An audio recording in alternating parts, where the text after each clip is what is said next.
बधाई हो साथियों। आज 15 अगस्त 2021 भारत का 75वां स्वतंत्र दिन। गर्व है हमें भारत पर।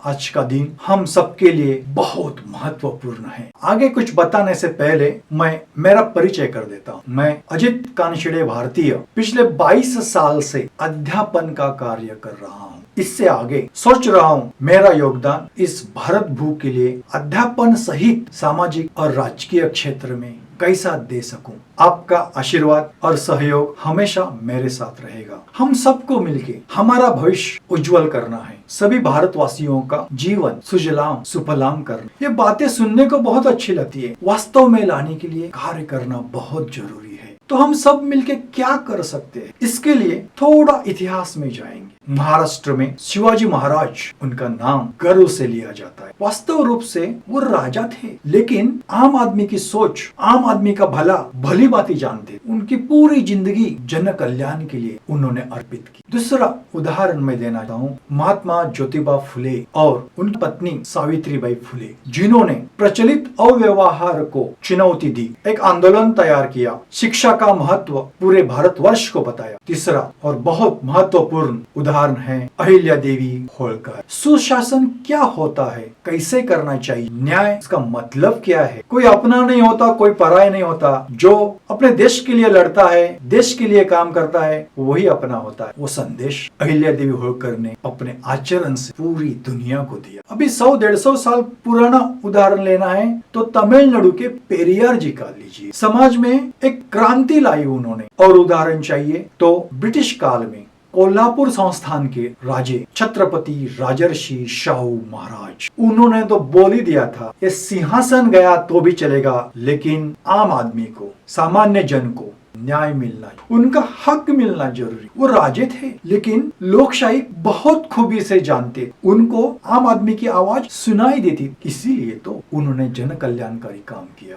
अभी हमें सोचना चाहिए, हम कहते हैं भारत में लोकशाही है, क्या सचमुच आम आदमी का आवाज संसद में घूमता है? आम आदमी के लिए कायदे बनते हैं? आम आदमी को न्याय मिलता है?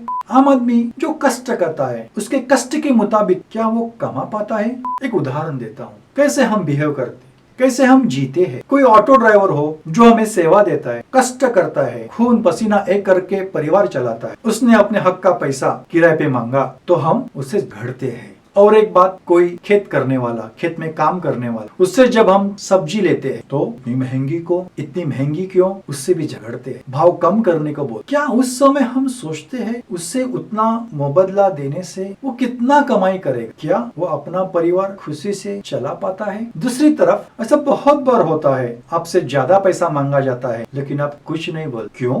आप ऑटो ड्राइवर को, खेत में काम करने वाले मजदूर को दबा सकते हो। ये लोकशाही में नहीं होना चाहिए, लेकिन बदल हमें सबको मिलके करना है। वैसा देखा तो पूरी दुनिया में गरीबी एक बड़ी समस्या है, उसका निवारण करना होगा। ये काम तो सरकार का है, राजकीय नेता लोग उसको देख लेंगे। हमें सिर्फ सब्सिडी चाहिए, हमें सिर्फ सब कुछ मुफ्त चाहिए, ऐसा सोच के नहीं बदलो तो क्या करना पड़ेगा? मेरे राजकीय गुरु श्री शाहनवाज चौधरी जी कहते हैं, यदि ग्राम स्तर सभी सदस्य, सरपंच, नगर पालिका, नगर पंचायत, नगर सेवक, नगराध्यक्ष, पंचायत स्तर के, जिला स्तर के सब राजकीय उम्मीदवार, सब आमदार, सब खासदार, राष्ट्रपति, उपराष्ट्रपति, राज्यपाल और सभी राज्य, उनका प्रशासन, यदि सब ने तय किया, एक अच्छा धोरण तैयार किया, तो हर एक घर में कीमान एक आदमी ऐसा निकल सकता है को हम अच्छा से अच्छा रोजगार दे सकते हैं। वो अपना खुद का परिवार खुद चला सकता, राजकीय,